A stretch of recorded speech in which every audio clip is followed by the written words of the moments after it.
Program Studi Manajemen Fakultas Ekonomi dan Bisnis Universitas Jember. Kami akan menyajikan materi dengan judul Pengertian Dasar Perusahaan. Sebelumnya, kami akan memperkenalkan anggota-anggota dari kelompok kami.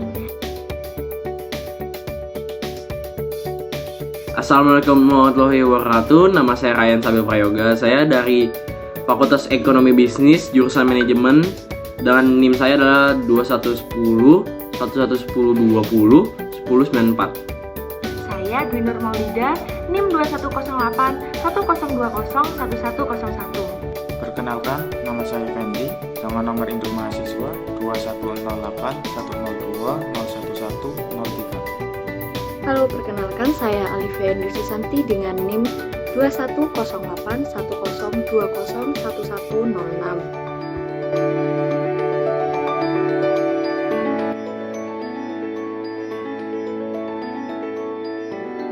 Yang pertama yaitu pengertian dasar perusahaan.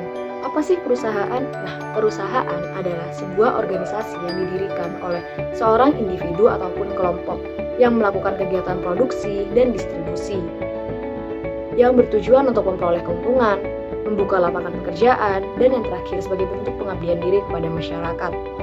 Nah, perusahaan sendiri terdapat dua hal yang harus sinkron, yaitu fungsi ekonomis dan fungsi sosial.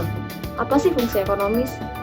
Fungsi ekonomis adalah fungsi yang berhubungan dengan kinerja dan upaya yang dilakukan oleh perusahaan, seperti memperoleh keuntungan, konsumen, kepuasan konsumen, inovatif, kreativitas, dan lain-lain.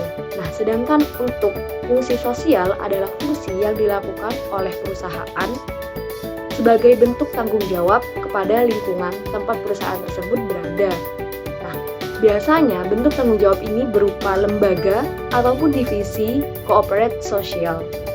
Nah, jika dua hal ini berjalan dengan baik, maka perusahaan dapat beroperasi dengan lancar. Berbicara mengenai perusahaan, sebuah perusahaan memiliki fungsi yang dibagi menjadi dua, yaitu fungsi operasi dan fungsi manajemen. Jika kedua fungsi tersebut dapat berjalan dengan lancar, maka perusahaan dapat beroperasi dengan lancar dan terkoordinasi. Kedua fungsi tersebut dapat dipaparkan sebagai berikut. Yang pertama, fungsi operasi. Fungsi operasi yang terdapat dalam sebuah perusahaan meliputi 1. Fungsi pengadaan bahan baku dan produksi, lalu fungsi pemasaran, lalu fungsi keuangan, fungsi personalita, fungsi akuntansi, dan fungsi administrasi. Lalu di fungsi manajemen berbeda dengan fungsi operasi. Fungsi manajemen membahas beberapa seperti berikut. Yang pertama, perencanaan. Yang kedua, pengorganisasian. Yang ketiga, pengarahan. Dan yang keempat, pengendalian sebuah perusahaan.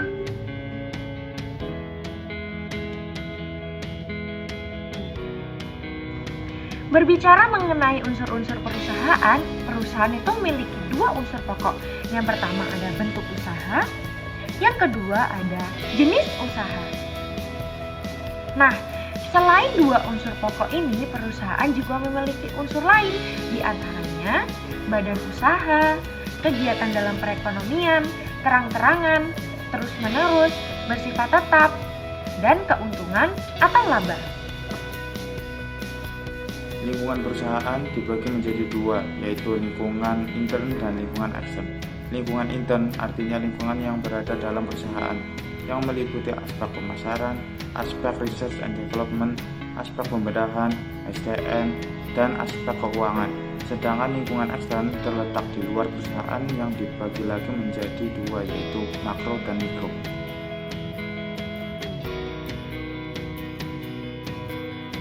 Yang kelima adalah lokasi perusahaan. Lokasi merupakan salah satu aspek penting dalam mendirikan sebuah perusahaan. Beberapa hal yang perlu dicermati dalam menentukan lokasi antara lain kecukupan bahan baku, sasaran pasar, ketersediaan jumlah pegawai, angkutan, sumber air dan tenaga listrik, peraturan yang bersifat nasional maupun lokal, perilaku warga setempat, dan yang terakhir adalah cuaca setempat. Nah, hal-hal tersebut merupakan aspek penting dalam menentukan lokasi perusahaan. Sekian presentasi dari kami. Semoga ilmunya bermanfaat. Kami mohon maaf apabila ada kesalahan dalam pengucapan kata. Wabillahi taufiq wal hidayah.